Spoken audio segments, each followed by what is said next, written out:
在古代的日本啊，有一个时代，人们是不敢吃黄瓜的，因为黄瓜的横切面非常像一个图案，就是将军府的家纹。别说吃了，就连切那都是犯了大不敬。这个不敢吃黄瓜的时代，就是统治了日本265年的江户幕府时期，又被称为江户时代、德川时代。江户幕府的家纹啊，正是一枚类似黄瓜切面的三叶葵图样。日本的家纹历史源远流长，镰仓时代的候鸟羽天皇把中国宋朝纺织品上面的菊纹缎刻在了刀上，并且将其定为皇室的纹章。在江户时代之前，家纹一度是彰显贵族与武士血统出身、家业地位的象征和专利。人们把它穿在身上，刻在家里，画在餐具上，标记在武器上，见纹如见人。江户时代中期以后，家纹开始渐渐平民化，普通百姓也可以拥有家纹。明治维新以后，家纹被当作封建传统受到否定。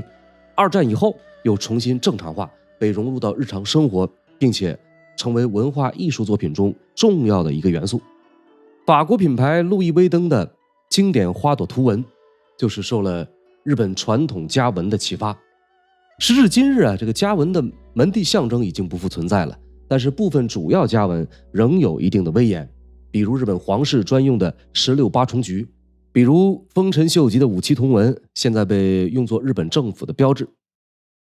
江户时代是日本最后一个封建统治时期，我们今天的主角啊，就是开创了200余年江户幕府的大人物德川家康。最近啊，有部叫做《幕府将军》的美剧一经上线，持续热播。幕府将军的原型就是德川家康，通篇下来讲的什么呢？用一句话概括，就是德川家康和关原之战。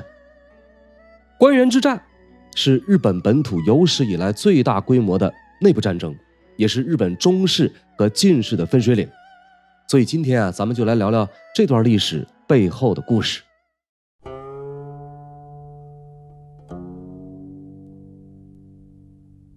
话说公元1598年啊，一代霸主丰臣秀吉卧床病危。丰臣秀吉这一辈子啊，从一个草根爬到日本的实际统治者，一路走来着实不易。相传丰臣秀吉啊，曾被称作圆面冠者，就是说他像穿戴着衣冠的猿猴。有记载说他啊是身材矮小，相貌丑鄙，右手有6根手指。他本人呢也承认自己相貌丑鄙，五体贫弱。丰臣秀吉的个人生活饱受争议，他是极度好色且不知廉耻，经常沉迷于动物性的肉欲中。他的宫廷里拥有200以上数量的女人，在60岁以后仍然派人到处搜寻美女，不管是未婚还是寡妇，只要长得好看就都会被召进城内。多数的女人啊，只留下1-2天就会被放回家中，只有被他满意的才会被长期留下来。丰臣秀吉是一个十分有趣的历史人物，他这一生最大的争议，一是赐死了自己的养子丰臣秀次，一个呢是发动了侵略朝鲜的战争。这场战争在日本啊被称作文禄庆长之役，在朝鲜被称作壬辰丁酉倭乱，在中国被称为万历朝鲜战争。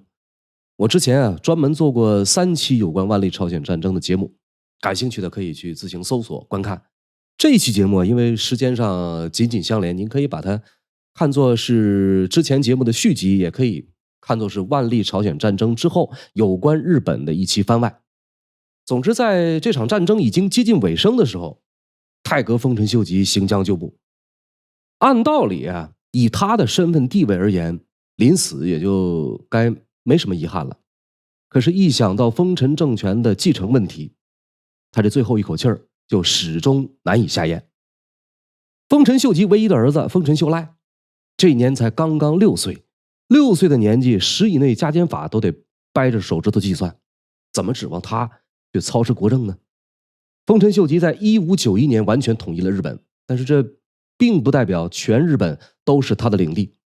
他原本只是降服了从前盘踞在日本各地的战国大名为家臣，反抗的就去消灭，服从的就招降，以此为条件，保证大民们原有领地和财产的同时，靠着丰臣秀吉的个人人气、才干，换取并达成了日本统一。统一以后啊，秀吉安排自己直属的家臣，以合议制的方式来负责实际的政权正式施行，其中有石田三成、前野长政等等最为重要且活跃的人。这些人呢，后来被统称为五奉行。为了确保自己儿子秀赖的继承权，丰臣秀吉很早就开始布局。迫于需要，他在死前呢，容许本来在权力中枢之外的最为强大的几个诸侯参与政务，其中依次有德川家康、前田利家、毛利辉元、上杉景胜、宇喜多秀家。这几个人后来被统称为五大佬。五奉行和五大佬这一专门为政权平稳过渡设置的互相牵制的朝政平衡制度，看上去很靠谱，可是结果就像丰臣秀吉本人在生命的最后时刻留下的那句充满诗意与哲理的遗言一样：随路而生，随路而逝，此乃吾身，如烟往事，宛如梦中之梦。后来的结果呢，我们都知道，被安排辅佐丰臣秀赖的德川家康最后拿走了他丰臣家的天下。丰臣秀吉是傻吗？丰臣秀吉当然不傻，只不过呢，他没有上帝视角。德川家康的上位看似一场意外的胜利，其实一切都有迹可循。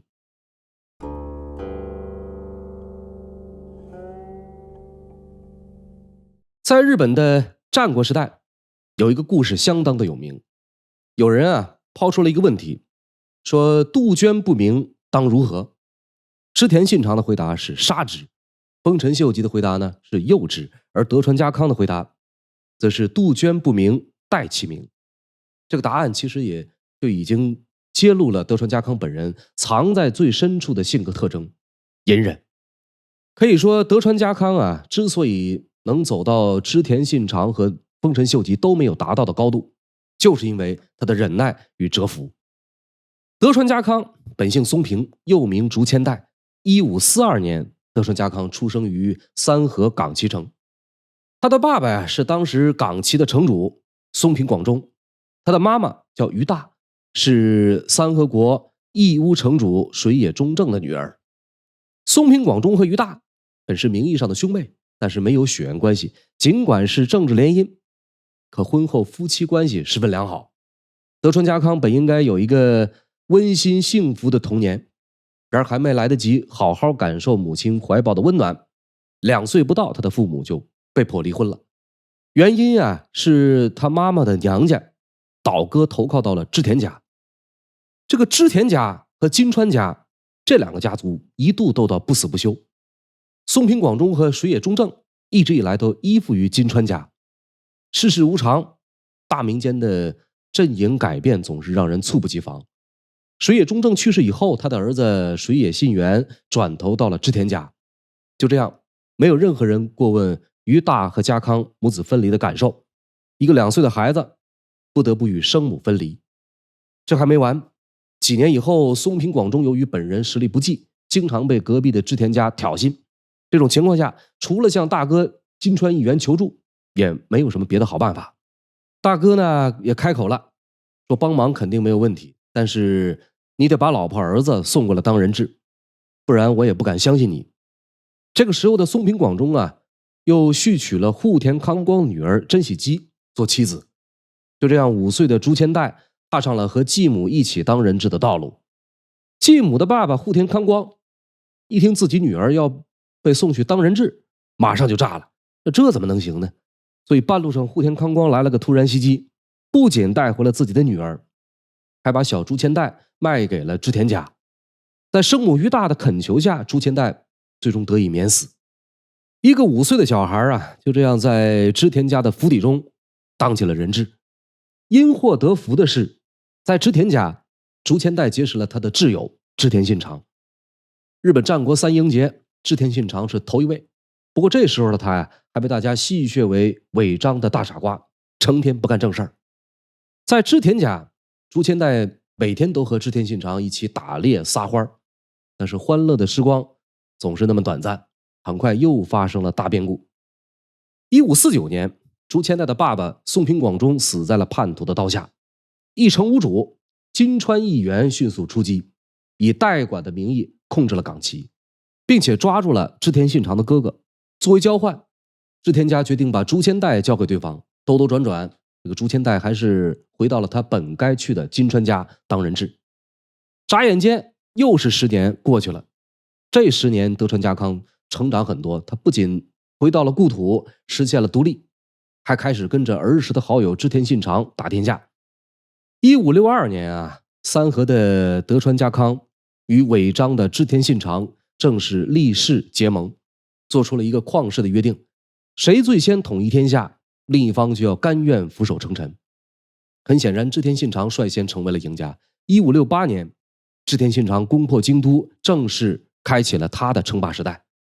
家康呢，也遵循了他们的约定，但是历史的铁律永远不会被打破，一旦为君，就会伴随着猜忌的诞生。信长与家康的情谊再坚不可摧，也会随着权力的滋生而变了味道。即使我早就站上权力的巅峰，但是这么多年来，我们并肩作战，你的才能，你的谋略，我看在眼里，记在心里，不防是不可能的。君主的考验很快就这样到来了。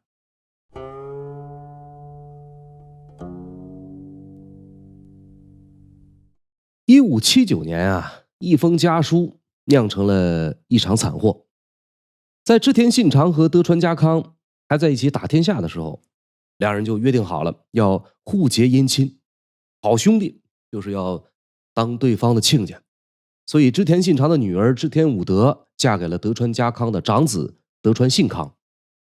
娘家给予的资本足够让武德对任何人颐指气使。由于是织田家的女儿，使得出身于金川家的婆婆祝山殿对她几乎没有好感。而信康呢，作为德川家康最优秀的嫡长子，在同辈人中他已经是一骑绝尘的佼佼者，亲友下属的赞誉就从来没有断过，他又怎么可能甘愿给别人伏低做小呢？就这样，婆媳之间、夫妻之间摩擦不断，最后信康擅自处死了武德的一名侍女。这下矛盾彻底爆发了。武德给自己的父亲写了一封告状信，列举婆婆和丈夫的12条罪状，指出婆婆祝山殿疑似和仇家密通，私通唐人医师简静，行为不检。信康呢，打猎的时候命令僧人给牵马，素有暴行。这里提到的祝山殿啊，是德川家康的发妻，他们的婚姻开始于家康在金川家做人质的那段时间。祝山殿是金川义元的外甥女儿，武德是织田信长的二女儿。这个婆媳关系开局就是地狱难度。当年呢，就是织田家的人亲手砍掉了金川义元的脑袋。于情于理，这祝山殿都不可能善待这武德。武德呢，也压根儿不会喜欢这个婆婆，多骂一个人那就是顺带的事儿。对他来说可能是顺带，对他爸来说呀，那就是千载难逢的好机会。德川家康这几年啊，实在是太突出了。显然他现在还甘愿俯首称臣，可是以后呢，谁也保不齐这个实力强大的人以后会不会膨胀。而且呢，他还有一个那么杰出的儿子，所以女儿的信一看完，织田信长什么都没多说，直接下令让家康把他老婆儿子处死。命令一下，朝野大惊，包括武德本人也万万没想到竟然是这么个结果。选择的权利交到了德川家康的手中，是抗命不尊，还是忍痛弑妻儿？其实他没有余地，他只能忍。午夜梦回，妻儿的鲜血成了家康一生的遗恨。经过这件事儿，德川家康仅存的那点锋芒也彻底被掩藏起来。他深知无论是为治为臣，每一步都是如履薄冰，忍耐才是他安身立命的最大保护符。不过呀，这段憋屈的时光还没有过去多久，3年以后，本能寺之变发生了。织田信长很快命丧黄泉，新的霸主丰臣秀吉迅速上位。好不容易熬死了织田信长，结果又来了个丰臣秀吉，还能怎么着呢？继续忍呗。丰臣秀吉实在太强了，如今的德川家康啊，没有反扑的余地。于是他兢兢业业当牛做马的生活又开始了。这一熬就是16年。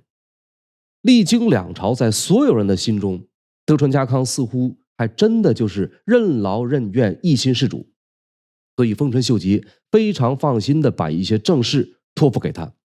就在丰臣秀吉的纵容下呀，到1598年，德川家康毫不意外的成为五大老五奉行中领地实力最强的一个。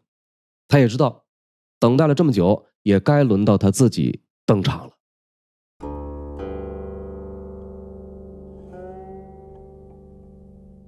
前面我们提到啊，丰臣秀吉死的时候啊，只留下一个刚满6岁的继承人。丰臣秀吉病逝前设立的五大老五奉行制度，在这个时候开始运行，而大阪城的实权逐渐掌握在了丰臣秀赖的生母淀夫人及其宠臣的手中。由于早前赐死丰臣秀次和2次侵略朝鲜的影响，丰臣家的内部早已经不是铁板一块，逐渐分裂成了以淀夫人为精神领袖，以石田三成为首的文臣派，和以丰臣秀吉正室北政所为精神领袖，以福岛正则、加藤清正等人为首的武功派。两派之间逐渐开始明争暗斗。德川家康啊，有心做点什么，但是此刻还不行。此时虽然权力存在巨大真空，然而整体的政局还处于一种不容打破的平衡状态。对这个平衡起到重要作用的人叫做前田利家。在五大老中，德川家康实力最强，但是前田利家威望最高。德川家康是政治盟友兼妹夫，前田利家呢是丰臣秀吉多年的好友。根据丰臣秀吉的遗嘱，德川家康以五大老笔头的身份主理国政，那么前田利家呢则担任丰臣秀赖的监护人。也正是因为他的存在，德川家康的野心才得以被压制。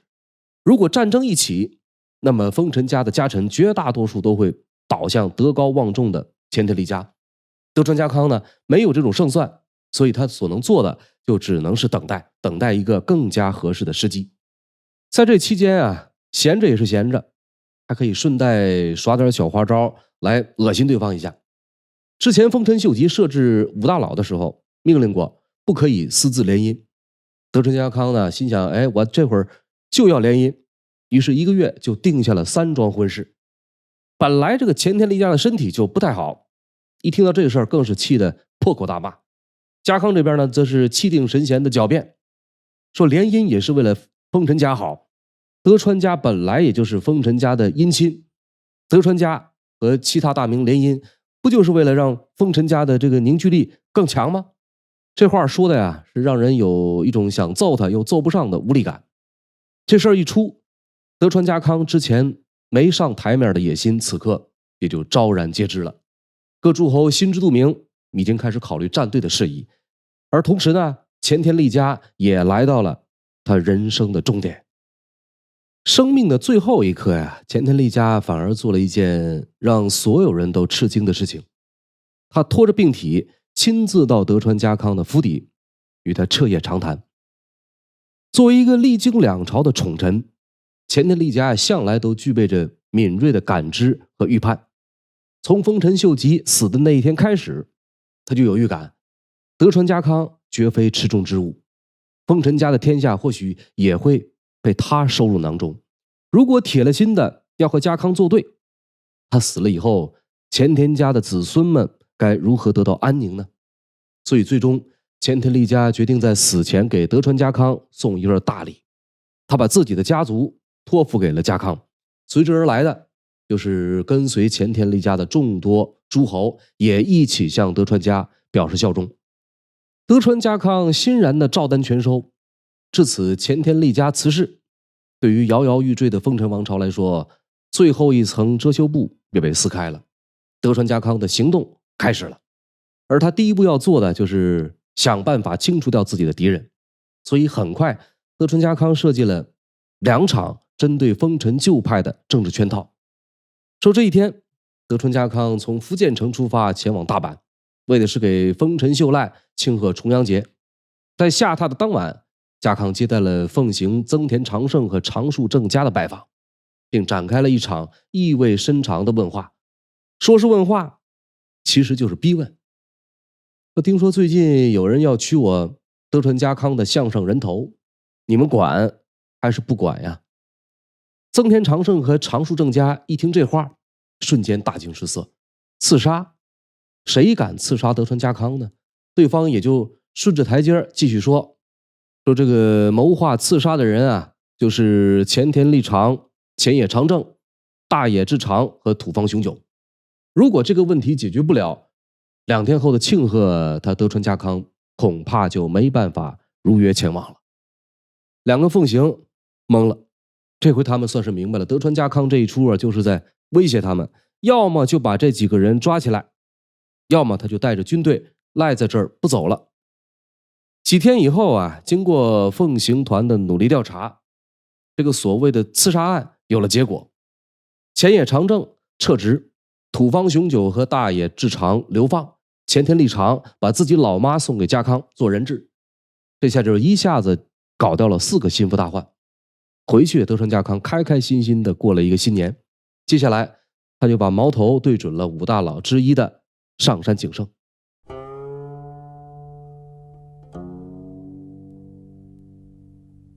上杉景胜啊，是丰臣5大佬之一，是丰臣政权下少有超过100万担的大名。秀吉死后，在石田三成的诚意邀请下，上杉景胜开始决意和德川家康对立。有这么一天，德川家康收到了一封告密信，信上说最近上杉大人的动静有点大，又是招兵买马，又是修路造桥。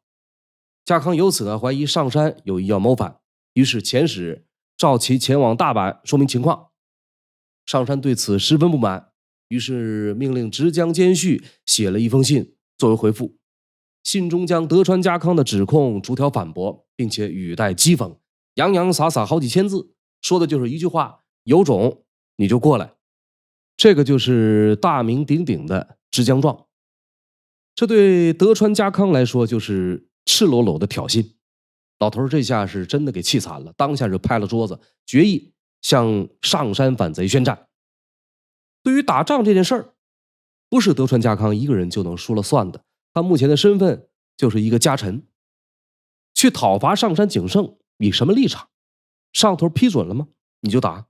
所以呢，为了占据那个合法的位置，他必须得征得上头的同意。这个上头呢，就是丰臣秀赖的老妈淀夫人。不过啊，对于淀夫人来说啊，她本人是非常不愿意掺和到家臣们的纷争的。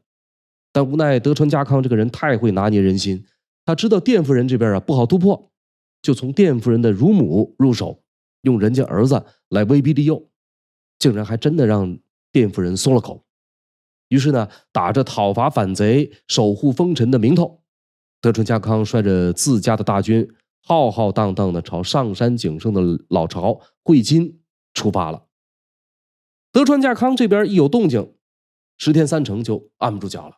作为德川家康的头号黑粉，自从被迫隐居之后，石田三成啊就一直惦记着怎么把德川家康搞下台。石田三成这个人，简单的形容就是丰臣秀吉的忠实迷弟。丰臣秀吉对于他就是亲爹一般的存在。石田三成曾经是一个端茶送水的小沙弥，被丰臣秀吉看中以后收入麾下，基本上是当成这个养子来对待的。所以作为忠臣良将，对于觊觎丰臣家天下的德川家康，石田三成简直是恨不得喝其血啖其肉。现阶段的石田三成啊是没有办法和德川家康抗衡，因为他前不久被迫退隐了。为啥呢？这和丰臣秀吉死前造的孽脱不开关系。丰臣秀吉在死前大量派兵侵略朝鲜，因为明朝的介入，打又打不赢，最后只能骑虎难下。死伤的人数太多不说，死的这些人还基本都是丰臣家的班底。更寒心的是，这些损伤惨重的将士们还没有得到应有的赏赐。负责军监赏赐的人是谁呢？就是这个石田三成。所以这时候的世家们纷纷骚动，内部开始出现动乱。那么作为失责的罪魁祸首，石田三成被放逐出了权力中心。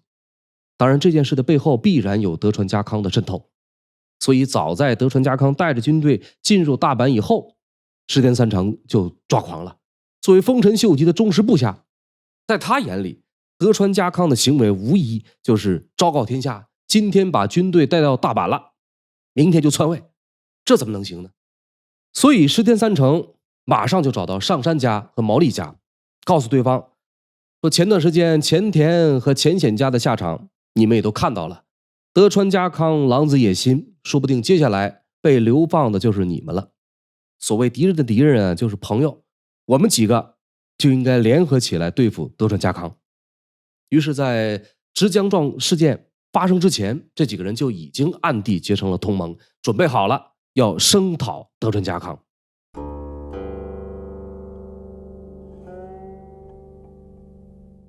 庆长5年啊，1600年6月16，德川家康正式从大阪启程，并且于2日后首先到达福建城。前面提到过，丰臣秀吉死前把福建城的军政大权都交给了德川家康。这个时候，福建已经能够算得上是德川家康的大本营之一。在德川家康进入大阪以后，留守在福建城的是家康的老臣鸟居元忠。这两人啊，从小一块长大。德川家康几十年来打的每一场重要的战役，他都陪伴在身后。不过这一次在福建的相见，不是老友叙叙旧喝喝茶，而是做一次告别，或者说是诀别。石田三成等人的小动作，德川家康并不是视而不见。他也知道，在自己出兵向会津行进的期间，对方必然会趁着兵力空虚的时候来进攻福建。所以鸟居元忠的任务就是留下来守住福建。能够留下来的满打满算有1800的兵力，和石田三成的大军相比，根本就是以卵击石。此时福建一会，基本上很可能就是最后一面。阔别老友以后，德川家康反而又不着急往会津那边赶路了。从6月16出发，6月25才到达郡府，7月2号才到达江户。不是说好的要去打上杉景胜吗？现在在路上磨洋工，这是干什么呢？德川家康龟速行进的目的无非就是为了一个事儿，拉人。这段时间啊，上杉景胜不急，石田三成不急，德川家康自己更不着急。只有那些还没有站队的大名们，眼看着德川家康马上就走了，他们赶紧带上自家的队伍，追的追，赶的赶，浩浩荡荡的几帮的人就这样追随着德川的大部队。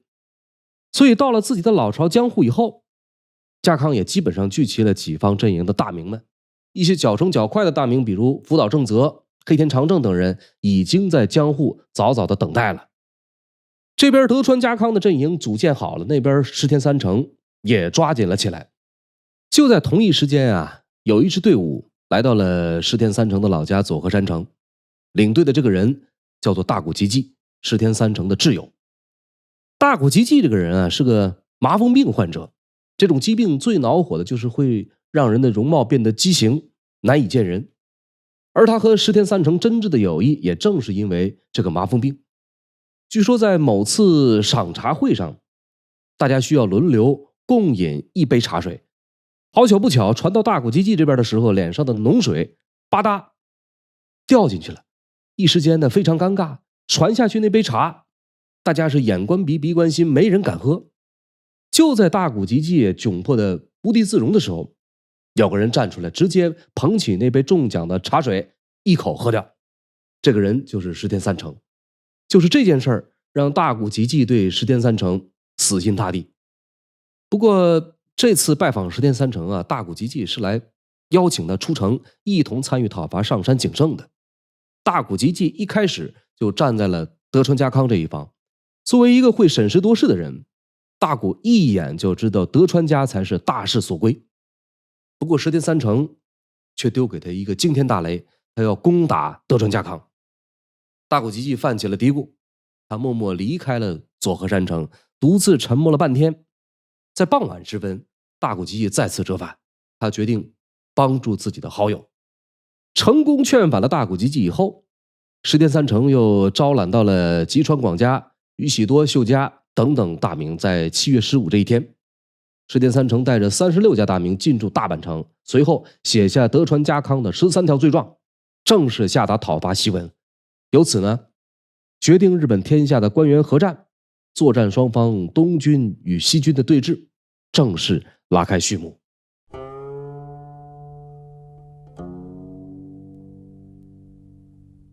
双方交火的第一站，正是德川家康所预料到的福建。7月19，石田军的小早川秀秋率领13000人包围了福建城。前面提到福建城里的鸟居元忠能够调动的军队只有1800人，这么悬殊的兵力，难道精明的德川家康就没有提前预见吗？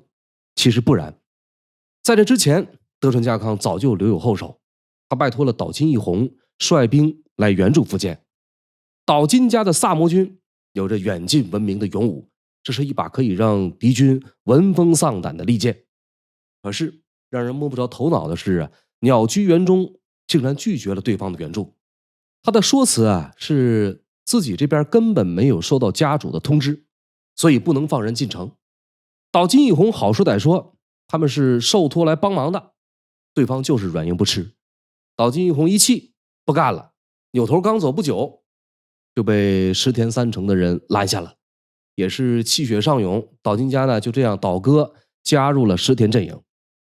回到正题，石田三成那边决定派出宇喜多秀家当主力，带着小早川秀秋、毛利秀元一同前往福建。7月19这天，小早川秀秋带着13000人率先抵达福建以后，双方展开激战，可竟然几天都没把这儿给攻下来。鸟居元忠这边虽然人少，但是占据着守城的优势和死拼的决心，硬是熬了1个礼拜。到了7月26，宇喜多秀家带着大部队赶到，两边继续开始交战。很快鸟居这边有点力不从心。到了7月29，石田三成亲自到达了战场进行指挥。8月初1，福建城被攻破，鸟居元忠战败，剖腹自尽。在福建这边打得火热的时候，德川家康那边还在赶路。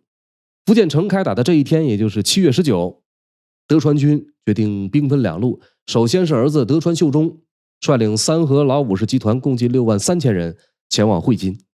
2天后，德川家康亲自也率兵启程，与支持他的大名，比如福岛正则、加藤嘉明、黑田长政等人同行。两帮人马在一个叫小山的地方集合，在这里发生了一次非常重要的战略会议——小山平定。对于这场会议德川家康明确2点目的：一、拉拢人心；二、制定作战计划。第一件事要做到，无非就是在大家面前大表忠心，朴素自己对死去的丰臣秀吉一片衷肠，或真或假，大家也确实很吃这一套，一个个群起而呼应，还纷纷说要把自己家的家产献给家康。人心聚拢以后，就得考虑接下来到底该怎么办了。大伙行军的本意是攻打会津的上杉景胜，但是西边的石田三成已经率先发作，现在大军卡在中间的位置，是继续去打上杉景胜呢，还是返回去弄石田三成？关于这个问题，德川家康早有考量，他给大名们的说辞是：考虑到大家的家眷们都被石田三成扣留在大阪，所以我们决定全部返回关西，与石田三成决一死战。所以当下德川家康就下令大家兵分3路，在场的所有大名们全部前往关西。德川秀康率领少部分兵力监视上杉景胜动向，而他自己呢和儿子德川秀忠暂时留在小山，眼观两边事态发展，随后出发向西与大部队会合。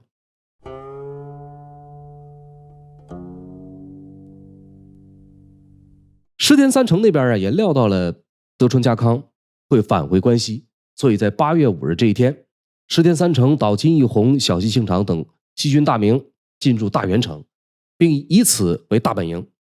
8月14这一天德川军的福岛正则、黑田长政等人到达了福岛正则的老家青州城。大军在青州停留了3天，结果德川家康那边似乎还没有出发的意思。不仅如此，原本跟着大部队的他们中途竟然称病返回了江户。这个情况就很耐人寻味了，手下们已经箭在弦上了，当主将的家里没一个人出现。其实呢，这又是德川家康的一个小计谋。虽然在小山平定的时候，大家一个两个都在表忠心，但是口头上的忠心最不值钱。德川家康还是不能完全信任，在大战面前，任何人都有可能叛变。所以德川家康现在的做法呢，就是要让大家所有人坚定立场，两边必须打起来，开弓没有回头箭。这样呢，大家才能当一条绳上面的蚂蚱。所以福岛正则这批人要面对的是需要独立面对石田三成的联军，并且要打一场漂亮的胜仗，从行动上向德川家康表示他们的诚意。好在他们很快轻松地攻下了岐阜，随后呢逼近大原城。直到9月1号，听到福岛正则他们已经如约打了一仗以后，装死了快1个月的德川家康终于从江户出兵了。他那边呢也同样分了2队，德川家康本人带着3万以老弱病残为主的部队，从东海道向关西行进，而另外3万8精锐由德川家康的儿子德川秀忠带领从中山道向关西行进。之所以这样安排，咱们留在后面专门来说。在9月14这一天呀，德川家康带着部队赶到了大原所在的赤坂，与各位大名们正式会合。另外一边呢，石田三成的部队也基本上到齐了。到此为止，我们先来分析一下两边的大致情况。石田三成和大谷吉继、毛利辉元、宇喜多秀家、岛津义弘、吉川广家等等大名们在大原城内，德川家康和福岛正则、黑田长政、细川忠兴、藤堂高虎等大名们在大原城外，一方守一方攻。对于攻方来说呀，是非常不利的。毕竟当初只有1000来人的福建城，花了半个月才被拿下，所以德川家康必须得想办法把石田三成引出来打野战。于是呢，他派人直接放出消息，说要攻打石田三成老巢佐和山城。对方一听这消息，还真上套了。石田三成当下呢，决定在德川家康前往佐和山城的必经之路上布阵迎敌。他们选择的这个地方便是关原盆地。说为啥要选这个地方呢？很简单，关原盆地四面环山，处于交通要道交汇处，历来就是兵家必争之地。两方的主将都开始紧锣密鼓地筹划阵营分布。在排兵布阵上，东西军的差异非常直观。石田三成这边呢，基本上都是布阵在关原盆地四面的那些山上或者附近的山脚。我们主要例举一下最重要的几个阵营。石田三成本人带着近6000人设阵在狮尾山，天满山的南面是岛津义弘、小西行长、宇喜多秀家和大谷吉继，加起来大约是27000人。然后在南宫山和立原山上也分别设阵了不到1万人。狮尾山和天满山大致处于关原盆地西边的位置。在天满山东边一点的松尾山上面是小早川秀秋的15000大军。而德川家康这边呢，基本上都布阵在了关原平原之上，总共是3支队伍，先锋福岛正则带着6000人与天满山前面的宇喜多秀家对峙。福岛正则旁边还有其他大名的11000多人，细川忠兴和其他大名共2万左右的兵力位于丸山山脚。关原盆地的东侧也设有7000多兵力。德川家康带着近3万的兵力布阵在桃沛山上。9月15的凌晨各个部队纷纷前往各自阵营准备战斗。清晨8点左右，由德川忠吉打响第一枪，关原大决战正式拉开帷幕。如先前布阵的那样，西军的宇喜多秀家与东军的福岛正则率先干了起来。随后是岛佐近与细川忠兴、大谷吉继和藤堂高虎也是打的场面非常火热。按理说，东军西军的兵力相差的不算太大，这场仗打个几天几夜是完全有可能的。但是半天下来就分出了胜负，这究竟是为什么呢？首先是岛津义弘在战场上压根就没动，他两边的小西行长和横山喜内厮杀的都红了眼。岛津义弘的这1500多萨摩军竟然歇着看热闹。原因是什么呢？原因是在一次战斗中石田三成只顾着自己逃命，丢下岛津家的兵就跑了。就这一次，成功让岛津义弘记恨上了石田三成。紧接着呢，另外2座山上的部队也出了变故。南宫山上面是毛利秀元和吉川广家，这俩人是叔侄关系。毛利秀元倒是一门心思想下山帮忙，结果呢，硬是被自己叔叔拦在了山上，根本就没下山。其实这个吉川广家早就已经暗地里投靠了德川家康。另一个是松尾山，这上面是小早川秀秋，这小子更是精明。早在先前，他就一边站在石田三成的阵营里，一边又给德川家康写投诚信。不到最后一刻，他是不会做出任何轻易站队的事情的。只要还是平手，他就和自己那15000人坐山观虎斗。这1万多人可太关键了，两边都打得特别焦灼，可以说是难舍难分，不分上下。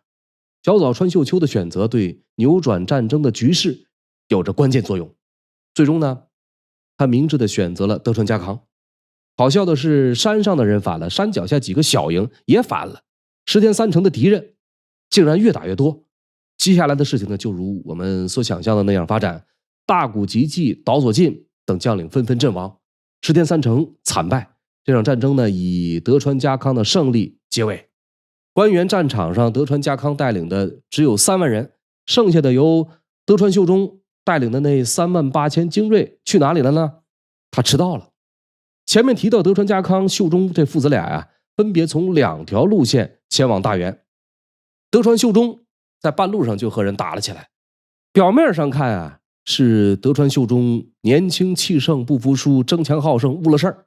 实际上呢，这也是德川家康暗地里安排的，就是要让德川秀忠卡在半路上来不了，保存住德川家的真正精锐。所以关原战场上死伤再惨重，也伤不了德川家的根基。什么叫老奸巨猾？这就是了。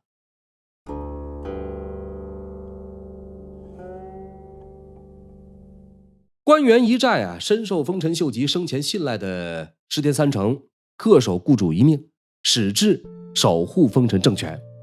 对于三成而言，忠诚与正义是人生在世最重要的价值信仰。可惜的是，这么样一个理想主义者，却无法体察时代的脉搏，看不清利益为优先的人性现实。历史上许许多多的成就霸业者呀，除了具备超凡的智慧和胆识以外，往往也熟谙机变权谋之术。很显然，德川家康就是这么样一位兼具智慧和狡诈的成功案例。就此一战，日本的土地上啊也再次洗牌，天下也终于成了德川家的天下。德川幕府的时代正式拉开了序幕，持续了100多年的战国退出了历史舞台。这一年，德川家康58岁，他名副其实的成为了新一代霸主。如果再回过头来看自己的一生，6岁丧父为质，中年丧妻失子，他的前大半辈子都在被迫妥协、蛰伏、忍耐，但是最终他还是迎来了属于德川家康的辉煌。他的人生啊，就如同他自己的一句家训一样，人生有如负重致远，欲速则不达。好了，今天啊，咱们就聊这么多。读历史知善恶，感谢您收看收听烽火赵东南的节目。如果喜欢，欢迎订阅我的频道。本期节目到此结束，我们下一期不见不散。